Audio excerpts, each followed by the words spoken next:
Adaş köydüm. Ahın atladım. Bu annesi düşkün.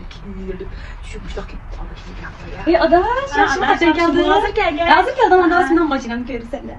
Adaş da katmatma. İyi maşin oldu qara ahire. Dım pravağını kaçan qara şunda kaçıp görme adaş.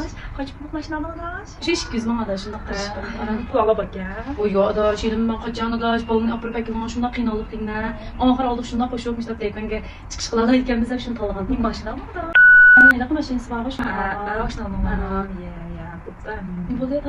Adaş bu maşina çok rahat. O dizde falan da sokulsun maçı. Bugün deydi qansa adaş. Biz xeyli yaxşı da anlap aptaqan Sen deyil. de bu akşamda sıralalı. Bopta da canım bopta. Bop sen kanal bopta var. 200 bin işte adam da istirah Audilani amrada.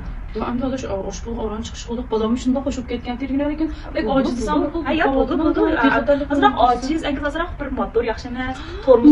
Tormuzu bazar çataq bağlıq hesab alınğan. Mən heç ağını qacaq poxigəndə qıb qoydum. Oğlum bu mu? Şuna çaylı maşını var. Hem oxşaş bıçaq var, lekin Şunda bu xoşum adaş. atdıq adaş. Adaş boldu ki ondan yerim tutmam. İşte böyle kilaqatım yaxşı alasam di. Haydaş nisi qısın dostum. Başkalarını gören lisans işçi hazır bilen. Herkes onun